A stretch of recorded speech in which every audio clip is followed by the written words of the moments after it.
ہمارے نبی کی زندگی میں جو اللہ نے جاذبیت رکھی ہے، جو کشش رکھی ہے، خدائے پاک کی قسم کسی دنیا میں نہیں رکھی، کسی چیز میں نہیں رکھی۔ لیکن افسوس یہ ہے کہ آج دیندار طبقہ بھی اپنے نبی کے طریقے کو اپنانے میں آر محسوس کرتا ہے۔ مجھے آج ایک نوجوان نے بتایا، آج ہی ایک نوجوان ہمارے تبلیغی ساتھی ہیں، انہوں نے اللہ کے کرم سے پگڑی باندھنا شروع کر دی ہے، تو ان سے ایک ہمارے ہی ساتھی نے کہا، بھائی پگڑی نہ باندھو، اس سے لوگ ہمارے قریب نہیں آئیں گے، پگڑی نہ باندھو، اس سے لوگ ہمارے قریب نہیں آئیں گے۔ اب بتائیے، جب دیندار طبقہ بھی پگڑی کو آر سمجھنے لگ جائے، ٹوپی کو آر سمجھنے لگ جائے، داڑھی رکھنے کو آر سمجھنے لگ جائے، نبی کے طریقے پر شادیاں کرنے کو آر سمجھنے لگ جائے، تو بتائیے پھر کس کا رونا رویا جائے؟ بھائیو، میری اور آپ کی دنیا کے سارے انسانوں کی کامیابی اپنے نبی کی غلامی میں ہی ہے، اپنے نبی کے طریقوں پر چلنے میں ہی ہے۔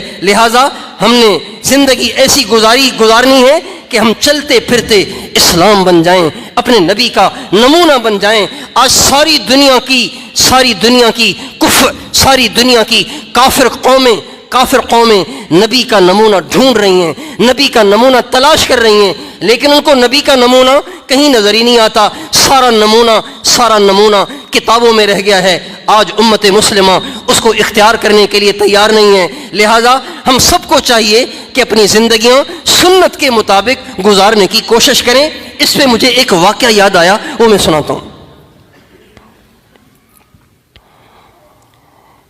انگلینڈ میں ایک شخص تھا، انجینئر تھا،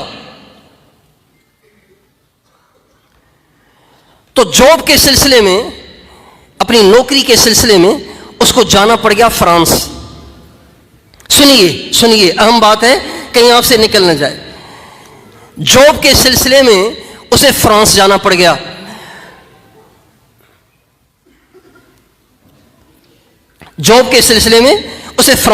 گیا۔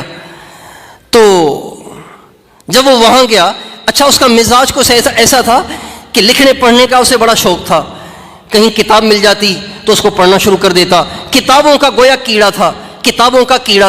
تو کہتے ہیں جب وہاں گیا اور وہاں جا کے اس نے معلوم کیا کہ بھئی یہاں کوئی لائبریری ہے جہاں پہ کتابیں ہوں، کوئی کتاب مجھے مل جائے، دل بہلانے کا ایک بہت بڑا ذریعہ کتاب ہے۔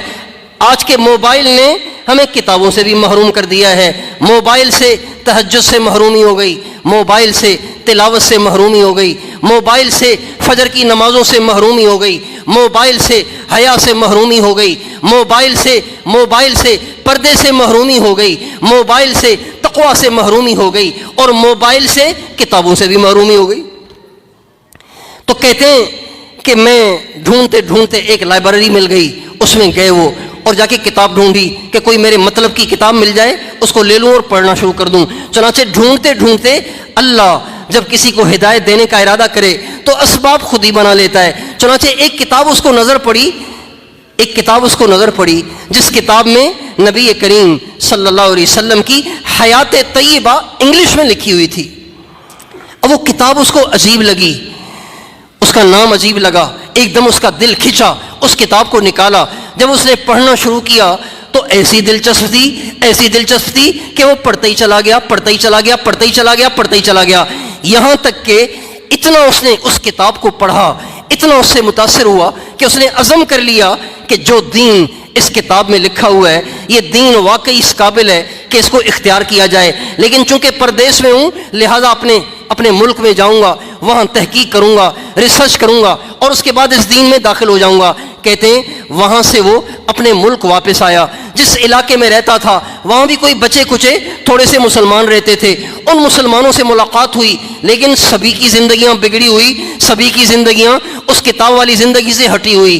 تو یہ سوچنے لگا کہ شاید کتاب تو بڑی اچھی تھی اور وہ شخص بھی بڑا اچھا تھا، اس کا نظریہ بھی بڑا اچھا تھا، لیکن شاید اس کا نظریہ قابل عمل نہیں ہے، اس لیے وہ کسی کو اس پہ لا ہی نہیں سکا، ورنہ مجھے کوئی مسلمان تو ایسا مل جاتا کہ جس کی زندگی اس کتاب کی زندگی سے ملتی۔ بہرحال اس کا اسلام سے دل ٹھنڈا ہو گیا۔ وقت گزرتا رہا، ایک وقت آیا کہ اس کو دل کا دورہ پڑا، بیمار ہوا، اور اس کو اٹھا کر ہاسپٹل لایا گیا۔ ہاسپٹل میں بے ہوش پڑا ہوا تھا۔ بے ہوشی کے بعد اچانک اس کو ہوش آیا، اس شخص کو اچانک ہوش آیا. جب ہوش آیا تو اس نے ڈاکٹر سے کہا یہاں قریب میں کوئی مسلمان ہے؟ قریب میں کوئی مسلمان ہے؟ کہاں؟ کہ فوراً اسے آپ بلائیے، مہربانی کریں آپ ضرور بلائیے. اللہ کی شان، اس ڈاکٹر کا تعلق تھا ہمارے یورپ کے تبلیغ کے جو امیر تھے حافظ پٹیل صاحب، ان کے ساتھ. انہوں نے فوراً ان کو فون ملایا. وہ جلدی سے بھاگے گاڑی اٹھا کر گاڑی میں چڑھ کے ہاسپٹل پہنچے. تو ابھی اس کو ہوش باقی تھا. حافظ صاحب جب آئے تو اس نے کہا جی آپ مجھے اپنے دین میں جلدی سے داخل کریں. کب دین میں تو داخل کروں لیکن قصہ تو بتاؤ، قصہ کیا پیش آیا؟ کہنے لگے جی میں کتابوں کا شوقین تھا، فرانس گیا ہوا تھا، میں نے کتاب کو پڑھا، میں کتاب سے بڑا متاثر ہوا، لیکن اپنے ملک میں آیا، میرے آس پاس رہنے والے مسلمانوں کی زندگی کو میں نے اچھی طرح پرکھا تو ان کی زندگی بالکل ہی بگڑی ہوئی تھی. ابھی میں بے ہوش تھا کہ بے ہوشی میں مجھے نبی اکرم صلی اللہ علیہ وسلم کی زیارت ہوئی اور آپ علیہ السلام نے فرمایا ارے بھائی آپ کے مرنے کا وقت قریب ہے، آپ جلدی سے کلمہ پڑھ کر میرے دین میں داخل ہو جائیں اور میری امت کے عیوب کو نہ دیکھیں، آپ میری طرف دیکھیں. کیا میری زندگی میں کوئی نقص ہے؟ کیا میری زندگی میں بھی کوئی خرابی ہے؟ آپ میری امت کے عیوب کو نہ دیکھیں، میری امت اصل میں بگڑ گئی ہے، لہٰذا آپ جلدی سے دین میں داخل ہو جائیں ورنہ آپ اسی حال میں مریں گے تو جہنم میں جائیں گے. چنانچہ حافظ صاحب نے اس کو کلمہ پڑھایا. اللہ کی شان، کلمہ پڑھتے ہی اس کی روح پرواز کر گئی. بھائیو آج ہم مسلمان اپنے نبی کی زندگی کو کیوں نہیں اپنا رہے؟ کیا ہمیں اپنے نبی سے اچھا کوئی اور مل گیا ہے؟ کیا ہمیں اپنے نبی کی زندگی سے اچھی زندگی کوئی اور مل گئی ہے؟ اس لیے ہم سب کے اوپر یہ بات لازم ہے کہ ہم اپنی زندگیاں اپنے نبی کے طریقے پر لانے کی کوشش کریں. خاص طور پر یہ فارغ ہونے والے علماء اور فضلاء اس بات کی کوشش کریں.